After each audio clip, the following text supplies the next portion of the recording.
तो स्वागत है आपका अपनी YouTube चैनल Edu7 मैक्स में। तो कैसे हैं आप लोग? आशा करते हैं आप लोग बढ़िया होंगे। आज हम लोग पेपर 8 करने वाले हैं, मॉडल पेपर 8 आपके नवोदय विद्यालय प्रवेश परीक्षा 2025 के लिए। तो चलिए पहले क्वेश्चन से शुरू करते हैं। पहला क्वेश्चन है, खंड पहला है। देखिए क्या कह रहा है। प्रत्येक प्रश्न में ऊपर की ओर तरफ 3 समस्या आकृतियां दी गई हैं, चौथी के लिए स्थान रिक्त रखा गया है। समस्या आकृति का एक श्रृंखला में है। ढूंढिए कि नीचे की तरफ दी गई उत्तर आकृतियों में से कौन सी आकृति इस श्रृंखला को पूरा करती है। सही उत्तर चुनकर संलग्न उत्तर पुस्तिका के हर प्रश्न के आगे दिए गए गोलों में अंग्रेजी के अक्षर अर्थात A, B, C या D को कालांकित करना है। ठीक है, अब देखिए यहाँ पर बीच में था, इस किनारे आया गोला, अगली बार यहाँ पर आ गया, अगली बार क्या हो जाएगा, गोला बाहर ये हो जाएगा। गोला बाहर इसमें नहीं है, इसी में है। बी वाला ऑप्शन आपका बिल्कुल सही जवाब हो जाएगा। इसी का सेकंड पार्ट देखते हैं। ऐसे है, ये वाली चीज देखिए ऊपर उठ रही है और ऊपर उठ गई, अगली बार और ऊपर उठेगी। ठीक है, और ऊपर उठ के कहाँ तक पहुंच सकती है। देखिए सी वाला ऑप्शन सही दिख रहा है। ठीक है, सी वाला ऑप्शन दिख रहा है, सही जवाब हो जाएगा अपना। ठीक है, नेक्स्ट क्वेश्चन पे चलते हैं। तो देखिए ये क्वेश्चन, 2 क्वेश्चन हमने मैथ के कर लिए। अब 2 क्वेश्चन हम लोग मैथ के 1 क्वेश्चन करेंगे। ठीक है, इससे क्या होता है कि आप लोग बोर नहीं होते हैं। देखिए ये अंकगणित का एक क्वेश्चन है। निम्नलिखित युग्मों में से कौन से युग्म का महत्तम समापवर्तक 1 है।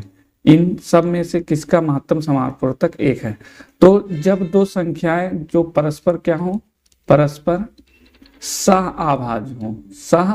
आभाज्य हो, ऐसी संख्याएं जो परस्पर सह आभाज्य हो, उनका जो मासा होता है वो कितना होता है, 1 होता है। उनका मासा क्या होता है, 1 होता है। ऐसी संख्याएं जो परस्पर सह आभाज्य होती हैं, उनका मासा क्या होता है, 1 होता है। ठीक है, सहभाज्य संख्याएं कौन सी होती हैं, ऐसी 2 संख्याएं जिनमें उभयनिष्ठ गुणनखंड कोई ना हो। तो देखिए 5 और 15 का जो मासा होगा वो कितना होगा, 5 होगा। ठीक है, 3 15 का 3 होगा, 4 और 20 का 4 होगा। लेकिन 2 5 ये दोनों क्या है, सहभाज्य संख्या है। ऐसी कोई संख्या नहीं है 1 के अलावा जो 2 को भी विभाजित करे और 5 को भी विभाजित करे।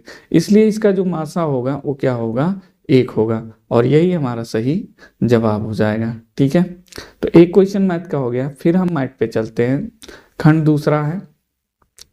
यहाँ पर समस्या आकृति दी गई है। ये दोनों आकृतियां जिस प्रकार संबंधित है उसी प्रकार से ये आकृति और यहाँ पर जो आएगी आकृति वो संबंधित होगी। तो यहाँ पर कौन सी आकृति आएगी यही पूछा जा रहा है। अब देखिए यहाँ पर 2 गोले हैं और इस साइड में कर दिया गया है इसको। ठीक है, सिंपली क्या किया गया है, इसको यहाँ तक कैसे ये बना, इसको इस तरफ मोड़ दिया गया है और ये दोनों गोलों में से एक गोला बीच में लगा करके इन दोनों को हटा दिया गया है। यही आकृति हम इसको इसके साथ भी करेंगे, इसको भी इधर घुमाएंगे तो ये कैसे बन जाएगा, इसका ये वाला कोना यहाँ पर पहुंच जाएगा। ठीक है, और यहाँ पर देखिए ये दोनों हट करके यहाँ पर एक ब्लैक डॉट बन जाएगा, और जो कि हमें दिख रहा ऑप्शन ए में, तो ऑप्शन ए इसका सही जवाब हो जाएगा। नेक्स्ट पे वही काम करना है। देखिए ऐसे था तो ऐसे हो गया। ठीक है, 2 भुजाएं थी तो 4 बन गई। अब यहाँ पर 3 है तो कितनी बनेगी, 3 है तो कितनी बनेगी, 6 बन सकती हैं। ठीक है, 6 बन सकती हैं, है कि नहीं। तो 6 भुजा किसमें, 1 2 3 4 5 और 6 भुजाएं इसमें हो गई। ठीक है, आगे देखिए।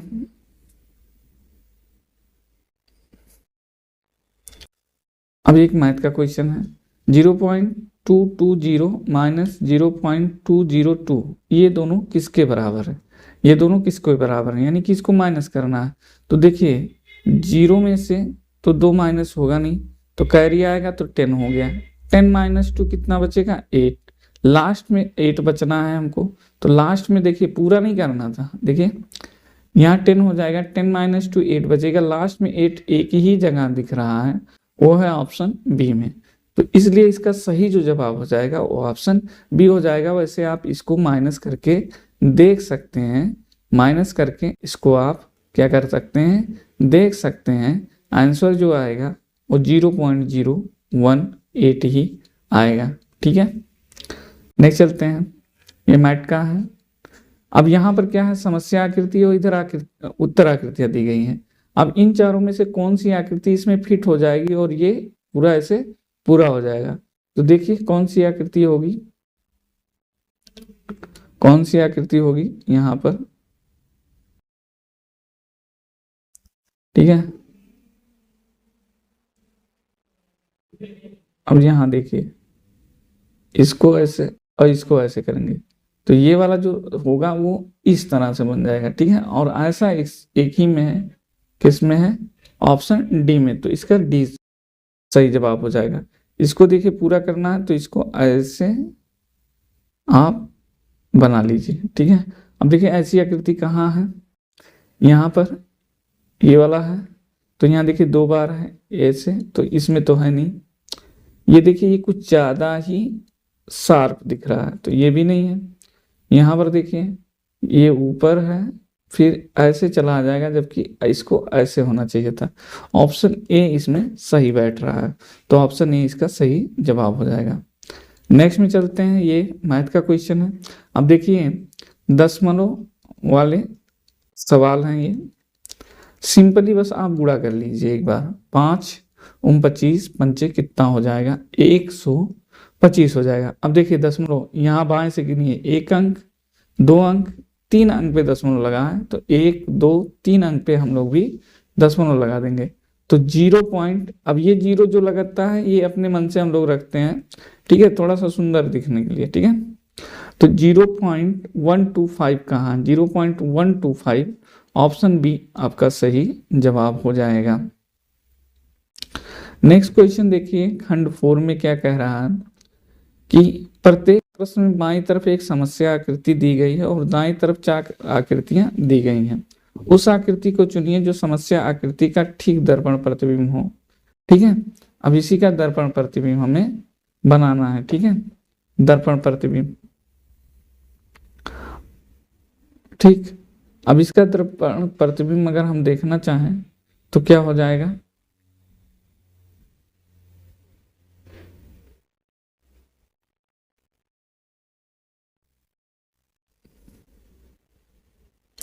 अब देखिए ये जो लेफ्ट राइट कर लेते हैं, लेफ्ट और राइट। ठीक है, और इधर भी लेफ्ट राइट कर लीजिए, लेफ्ट राइट कर लीजिए सम में। ठीक है, अब देखिए लेफ्ट में ये ब्लैक वाला हिस्सा है, तो दर्पण प्रतिबिंब में राइट में ब्लैक वाला होना चाहिए। ठीक है, राइट में ब्लैक वाला होना चाहिए। तो राइट में ब्लैक वाला यहाँ सी में दिख रहा है और इसमें डी में दिख रहा है, इसमें नहीं है और इसमें नहीं है। तो ये दोनों तो आकृति ही उलट गई है, तो ऊपर नीचे ट्रांजेक्शन नहीं होता है दर्पण प्रतिबिंब में। जल आकृति में ऊपर नीचे होता है, इसका केवल लेफ्ट राइट में बदल जाता है, राइट लेफ्ट में बदल जाता है। ठीक है, तो एक तो हमें ये दोनों शॉर्ट लिस्ट हमने कर लिया है। अब देखिए ये वाला जो भाग है ब्लैक के साइड वाला भाग, ये लेफ्ट में है, तो उधर किस में होना चाहिए, राइट में। तो यहाँ पर देखिए ब्लैक वाला साइड कितना है, राइट में, तो यही हमारा सही जवाब हो जाएगा। इसमें देखिए ब्लैक वाला ऊपर उठ गया है, जबकि यहाँ ऊपर नहीं उठना था, इसके पैरेलल ही जाएगा, तो इस यहाँ पर होना चाहिए था। ठीक है, ये देखिए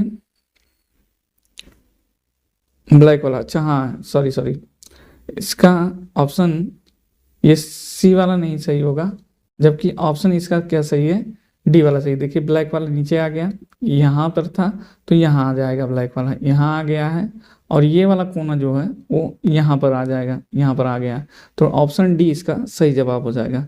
इसी तरह से देखिए इसमें भी लेफ्ट राइट आप कर लीजिए, लेफ्ट राइट कर लीजिए सारे प्रतिबिंब में। ठीक है, लेफ्ट और राइट कर लीजिए। अब देखिए ये वाला हिस्सा किधर आना चाहिए, दर्पण प्रतिबिंब राइट में। देखिए यहाँ राइट में नहीं है, यहाँ राइट में नहीं है, यहाँ राइट में है। ठीक है, यहाँ भी राइट में है और यहाँ भी राइट में है, तो ये 2 ऑप्शन तो ऐसे ही खत्म हो गए। ठीक है, दोनों में लेफ्ट में था। अब देखिए ये वाला इस तरह से है ना, इस तरह से, और ऐसा ही इसका अपोजिट यहाँ पर होना चाहिए। ठीक, तो अपोजिट में आपका देखिएगा ये ऐसे है, तो इसका दर्पण प्रतिबिंब ऐसे बनेगा, ऐसे इस तरह से, और इस तरह से आपको कहाँ मिल रहा है, डी ऑप्शन में मिल रहा है। तो इसलिए ऑप्शन डी क्या हो जाएगा, सही जवाब हो जाएगा। नेक्स्ट में चलते हैं। ये मैथ का क्वेश्चन है। यदि एक पतलून के लिए 1 मीटर 20 सेंटीमीटर कपड़े की आवश्यकता होती हो तो 10 पतलून के लिए कितने मीटर कपड़े की आवश्यकता होगी। ठीक है, तो वैसे तो हम इसको पहले सेंटीमीटर में बदल लेते हैं या तो, ठीक है, ऐसे भी कर सकते हैं। और वैसे देखिए हम कैसे करेंगे, 1 मीटर और 20 सेंटीमीटर है, ठीक है, एक पतलून के लिए। तो 10 पतलून के लिए क्या होगा, 10 से मल्टीप्लाई होगा 1 मीटर में और 20 सेंटीमीटर, पूरे में 10 से। तो किससे, 10 से इसमें गुणा करेंगे तो 10 मीटर हो जाएगा और 20 दाएं 200 सेंटीमीटर हो जाएगा। ठीक है, अब देखिए ये हमारा 10 मीटर हो गया और 200 सेंटीमीटर को अगर मीटर में बदलेंगे तो 2 मीटर हो गया, यानी ये कितना हो गया, 12 मीटर हो गया। सही ऑप्शन क्या हो जाएगा आपका, 12 मीटर। ऑप्शन सी बिल्कुल सही जवाब है। चलिए नेक्स्ट पे आते हैं। देखिए ये पेपर फोल्डिंग और पंचिंग के क्वेश्चन है। पहले इसको ऐसे कर दिया गया, फिर यहाँ से मोड़ दिया गया और फिर यहाँ ऐसे कटिंग लगा दी गई। ठीक है, अब इसको जब ओपन किया जाएगा, ठीक है, तो ये वाली जो कटिंग है ये यहाँ आ जाएगी ऐसे। ठीक है, और फिर इसको जब पलटा जाएगा तो ऐसे इधर कटिंग और ऐसे इधर कटिंग हो जाएगी। अब ऐसी कटिंग कहाँ मिल रही है, तो ऐसी कटिंग आपको यहाँ पर देखने को मिल रही है, इसलिए इसका जो ऑप्शन ए हो जाएगा बिल्कुल सही जवाब हो जाएगा। क्या, ऑप्शन ए इसका सही जवाब हो जाएगा। नेक्स्ट में चलते हैं। ये भी पेपर फोल्डिंग का है। इस बार ऐसे मोड़ा गया है और फिर इसको इधर से मोड़ दिया गया और फिर यहाँ पर कटिंग कर दी गई है। अब इसको जब खोला जाएगा तो इधर कटिंग ऐसे आ जाएगी। ठीक है, इसको जब खोला जाएगा तो कटिंग यहाँ पर आ जाएगी, ऐसे हो गया। अब यहाँ पर कटिंग है, इसको जब पूरा ओपन किया जाएगा तो यहाँ बीच में एक कटिंग ऐसे आ जाएगी। ठीक है, ये कटिंग ऐसे आ जाएगी, तो इसमें सही जवाब क्या हो जाएगा, एक सेकंड फिर से देख लेते हैं।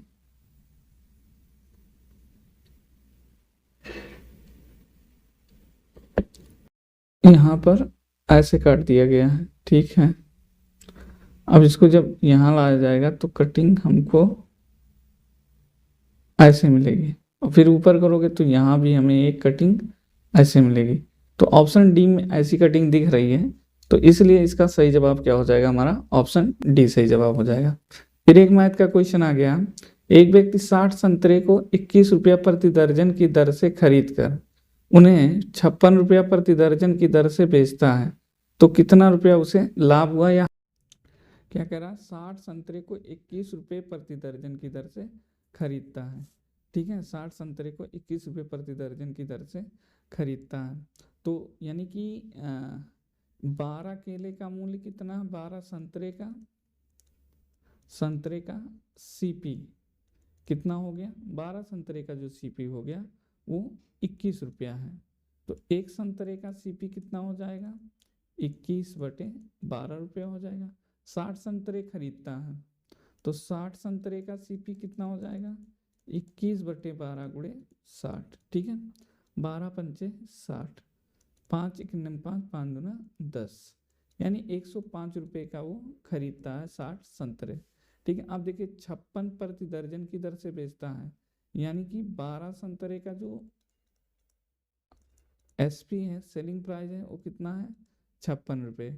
एक संतरे का सेलिंग प्राइस कितना हो जाएगा, 56/12 रुपये। तो 60 संतरे का सेलिंग प्राइस कितना हो जाएगा, 56/12 गुणे 60, 12 1 12, 12 पंचे 60, 5 1 30, 0 3 बचा, 5 या 15 हो 3 18, 180 रुपये में वो बेचता है 60 संतरे को।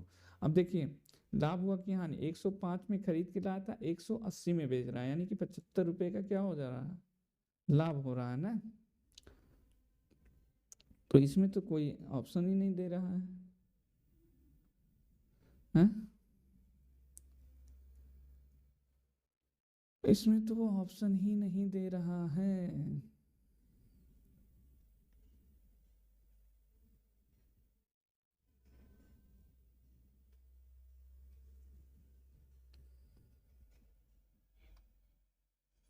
हम्म, ये क्वेश्चन ही गलत है बेटा, ये क्वेश्चन क्या है, क्वेश्चन गलत है। ठीक है, नेक्स्ट पे चलते हैं। 180 रुपये का लाभ कहाँ, 75 रुपये का लाभ होना चाहिए इसमें। ये देखिए, ये 4 टुकड़े दिए गए हैं और इन टुकड़ों से ए बी सी डी में से कौन सी आकृति बन सकती है, यही इसमें पूछा गया है। ठीक है, अब देखिए पहले तो ये वाला टुकड़ा ढूंढते हैं, ऐसा टुकड़ा कहाँ मिल रहा है हमको। ठीक है, तो ऐसा टुकड़ा हमें लगता है कि यहीं पर आपको मिल रहा है, ये हो गया। और फिर ये वाली आकृति यहाँ मिल गई हमें, और ये वाली आकृति हमें यहाँ मिल गई, और ये वाली आकृति हमें यहाँ मिल गई।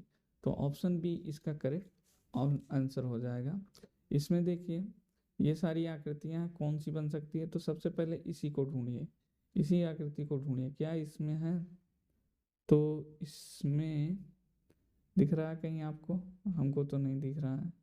चलिए इसमें देखिए क्या है, तो यहाँ पर देखिए, यहाँ पर ये वाली आकृति जो है वो यही वाली है। ठीक है, फिर ये वाली यहाँ लग गई है, ये वाली आकृति यहाँ लग गई है, ये वाली आकृति यहाँ लग गई है, और ये वाली आकृति यहाँ लग गई है। तो ऑप्शन बी इसका भी क्या हो जाएगा, सही जवाब हो जाएगा। नेक्स्ट क्वेश्चन चलते हैं। क्वेश्चन नंबर 48 है मैथ का। एक व्यक्ति अपने मित्र से 400 रुपये उधार लेता है। यदि साधारण ब्याज दर 5% वार्षिक हो तो 2 वर्षों बाद उसके द्वारा दे मिश्र धन पूछा जा रहा है। तो देखिए, जो साधारण ब्याज होता है उस पर जो मिश्र धन लगता है, ठीक है, यानी ए इक्वल टू क्या होता है, पहले तो आपका प्रिंसिपल हो जाएगा और प्लस क्या हो जाएगा, सिंपल इंटरेस्ट। ठीक है, और सिंपल इंटरेस्ट का फार्मूला क्या होता है, P into R into T upon 100। ठीक है, अब यहाँ पर सारे वैल्यू रख देते हैं। पी हमारा प्रिंसिपल कितना है, 400 रुपये है, फिर 400 रुपये हो गए, आर का मान 5% है, टी 2 वर्ष है, और बटे 100 कर देते हैं। 100, 4 पंचे 20, 20 दूना 40, 40 रुपये ब्याज हो गए। तो 400 में जब 40 रुपया जोड़ेंगे तो 440 रुपये हो गए, यानी टोटल उसे कितना वापस करना पड़ेगा, 440 रुपये वापस करना पड़ेगा। तो ऑप्शन डी इसका क्या हो जाएगा, सही जवाब हो जाएगा। ये देखिए हमारा फिर से मैट आ गया, कह रहा है ये समस्या आकृति है और ऐसी ही आकृति इन चारों में से किस में छुपी हुई है। तो देखिए ऐसी आकृति कहाँ छुपी हुई है, तो आप कहेंगे देखिए इसमें या इसमें, इसमें तो नहीं है, क्रॉस है। ठीक है, इसमें छुपी हुई है, देखिए यहाँ पर, ठीक है, यहाँ पर छुपी हुई है। तो ऑप्शन बी इसमें सही जवाब हो जाएगा। और इसमें देखिएगा ऐसी आकृति कहाँ छुपी हुई है, ऐसी आकृति आपको मिलेगी यहाँ पर, देखिए यहाँ पर ऐसे। ठीक है, तो ऑप्शन बी इसका भी सही जवाब हो जाएगा। देखिए नेक्स्ट क्वेश्चन क्या है, एक कमरा 30 मीटर लंबा, 22 मीटर चौड़ा और 9 मीटर ऊंचा है, उस कमरे के फर्श का क्षेत्रफल। अब देखिए कमरा अगर कोई है, ठीक है, इस तरह से कमरा होगा अगर आपका, ठीक है, तो कमरे में क्या क्या शामिल होगा, कमरे की फर्श में, कमरे के फर्श में क्या क्या शामिल होगा, ऊंचाई कमरे के फर्श में तो शामिल नहीं होगी, क्या शामिल होगा, लंबाई और चौड़ाई शामिल होगा। ठीक है, तो फर्श का ही क्षेत्रफल पूछ रहा है, तो फर्श में केवल लंबाई और चौड़ाई शामिल होगी। ये ऊंचाई जो दिया गया है ये आपको बेवकूफ़ बनाने के लिए, कंफ्यूज करने के लिए दिया गया है। तो क्षेत्रफल जो हो जाएगा वो लंबाई गुणे चौड़ाई यानी 30 गुणे 22 हो जाएगा, 660 मीटर स्क्वायर हो गया, जो कि ऑप्शन सी में दिया गया है। ठीक है, इसका सही जवाब। नेक्स्ट क्वेश्चन चलते हैं, मैट का है फिर से। 4 आकृतियां हैं, देखिए 3 आकृतियां एक जैसी हैं, सदृश हैं, और एक आकृति अलग है, उस अलग आकृति को ही हमें चुनना है। आप देखिए इसमें, इसमें एरो लगा है, ध्यान से देखिएगा, इसमें एरो लगा है। ठीक है, इसमें सब में क्या लगा है, ऐसे एरो लगा है, इसमें इसमें ऐसे लगा है, और इसमें ऐसे लगा है। ठीक है, एरो दिख नहीं रहा था, तो देखिए कौन सी आकृति भिन्न है, तो देखिए सब में क्या है, क्लॉकवाइज डायरेक्शन में सबका एरो है। ठीक है, सबका एरो, लेकिन इसका क्या है, एक इधर है और दूसरा इधर है, तो सबसे अलग क्या हो गया, यही वाला ऑप्शन बी। इसमें देखिए क्या है, इसमें पंचभुज है और उसके अंदर चतुर्भुज है। इसमें क्या है, ये नहीं, षष्ठभुज है और उसके अंदर चतुर्भुज है। इसमें देखिए पंचभुज है और उसके अंदर त्रिभुज है। इसमें देखिए षष्ठभुज है और उसके अंदर पंचभुज है। और यहाँ देखिए 1 2 3 4 5 6 7 अष्टभुज है, और अंदर कितने हैं, 2, 2 4 और 6, यानी अंदर और बाहर में यहाँ भुजाओं का अंतर 2 है। यहाँ देखिए 6 और 5 भुजाओं का अंतर 1 है। यहाँ पर 5 और 3 भुजाओं का अंतर 2 है, और यहाँ पर 6 और 4 भुजाओं का अंतर 2 है। यही एक ऑप्शन है जहाँ पर अंदर और बाहर की भुजाओं का अंतर 1 है, तो इसलिए अलग क्या हो जाएगा, यही सी वाला ऑप्शन हमारा सही जवाब हो जाएगा। अब देखिए ये इम्पोर्टेंट डाल दीजिएगा, ये इम्पोर्टेंट क्वेश्चन है थोड़ा सा। एक पानी की टंकी 6 मीटर लंबी, 4 मीटर चौड़ी और 1.5 मीटर 1/2 मीटर ऊंची है।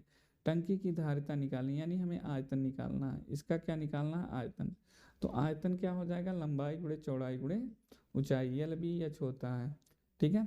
घन के जैसे, घनाभ के जैसा बनेगी टंकी ऐसे। वो घर वाली टंकी मत समझिएगा, ये गोल वाली टंकी नहीं है, ये ऐसी टंकी है, ठीक है। तो लंबाई कितनी है 6 मीटर, चौड़ाई 4 मीटर और 1 सही होने पर 2 मीटर क्यूब हो जाएगा ये। 6 चौक 24 इधर हो गया, और 2 1 2 और 1 3/2 ये हो गया। 12 3 36 मीटर क्यूब इसका क्या हो जाएगा, आयतन हो जाएगा। 36 मीटर क्यूब कहिए या 36 घन मीटर कहिए, ऑप्शन बी इसका क्या हो जाएगा, सही जवाब हो जाएगा। इसमें देखिए क्या कह रहा है, बाईं ओर एक समस्या आकृति दी गई है और उत्तर आकृतियां ABCD दी गई हो। उस आकृति को चुनना है जो समस्या आकृति के बिल्कुल सदृश हो, यानी कि इसी के जैसी ABCD में से कौन है। तो देखिए, ये देखिए, इसको देखिएगा तो इससे क्या है, अलग है। और देखिए ये, इसको तो अभी विचार, इसका ये वाला हिस्सा देखिए, इससे क्या है, अलग है, तो ये नहीं होगा, ये नहीं होगा। अब इसमें देखिए, ये तो कुछ सही लग रहा है। ये वाला देखिए, ये वाला हिस्सा, ये वाला हिस्सा इसका अलग है, यानी कि इसके जैसी कौन सी है, इसके जैसी सी में है, तो सी वाला ऑप्शन सही है। अब यहाँ पर देखिएगा, हम कुछ चीज़ें ढूंढते हैं। देखिए एरो नीचे है, इसमें भी नीचे, इसमें भी नीचे, इसमें ऊपर है, तो ये तो नहीं होगा, ठीक है। ये देखिए, और उसके बाद इसका ये वाला एरो हेड देखिए, एरो हेड यहाँ पर भी है सही जगह, यहाँ नहीं है सही जगह, यहाँ पर भी है सही जगह। फिर देखिए ये गोल वाला यहाँ पर भी है और यहाँ पर भी है, सही है। ये एरोटेल यहाँ भी है, सही है। ये देखिए गोल वाला यहाँ पर भी है। अच्छा यहाँ देखिए, ये वाला खाली है इसका, और यहाँ पर ये वाला गोल में है, यानी ये भी नहीं होगा। तो सही एकदम उसी के जैसा क्या मिल रहा है हमें, ऑप्शन ए में सही जवाब दिया हुआ है। क्वेश्चन नंबर, इसमें देखिए मैथ का क्वेश्चन है, कौन सी संख्या अभाज्य है। हाँ, ये क्वेश्चन आप लोग बताइए कौन अभाज्य है। तो देखिए 27 3 से भी कटेगा, 9 से भी कटेगा, 27 से भी कटेगा, 1 से भी कटेगा, तो ये तो अभाज्य नहीं है, खत्म हो गया मामला। 77 देखिए 1 से कटेगा, 7 से कटेगा और 77 से कटेगा, ये भी नहीं है। अभाज्य संख्याएं वह होती हैं जिनका केवल 2 गुणनखंड हो, ठीक है, यानी कि एक और खुद स्वयं वह संख्या एक से कटे या खुद से कटे, ठीक है, तो ये भी नहीं होगा। अब देखिए 97 या 57, ठीक है, तो 57 देखिए 1 से भी कटता, 19 से भी कटता और 57 खुद से भी कटता, तो ये भी खत्म हो गया। अब बचा कौन, 97 1 से कटता है या खुद 97 से कटता है, तो सही जवाब हमारा डी हो जाएगा। इसमें देखिए अंतिम क्वेश्चन है इसका मैथ का, क्या कह रहा है, ये पैटर्न पूरा करना है, यहाँ पर कौन सा आएगा। तो देखिए इसी के जैसा ये बना हुआ, तो इसी के जैसा हमें इधर भी क्या करना होगा, बनाना होगा, ठीक है, इधर भी हमें बनाना होगा। और नीचे हमारा ये सिरा कहाँ दिख रहा है, केवल डी में दिख रहा है, तो डी इसका सही जवाब। यहाँ देखिए ऊपर है, यहाँ दाएं है, यहाँ भी ऊपर है, तो ये दोनों नहीं होगा। नेक्स्ट पे चलते हैं हम लोग। नेक्स्ट हमारा मैथ का क्वेश्चन है, हमारे पास एक संख्या दी गई है और कह रहा है 9 से विभाज्य है, तो यहाँ स्टार की जगह क्या होगा। तो 9 से विभाज्यता के नियम क्या है, सब अंकों को जोड़िए और वो 9 से विभाजित हो।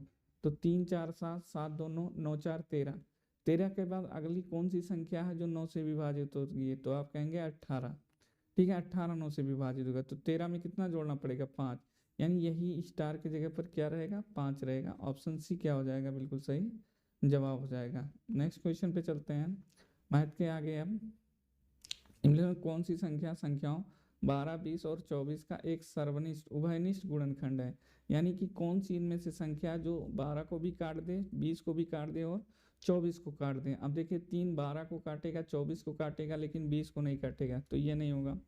5 12 को नहीं काटेगा, ये भी नहीं होगा।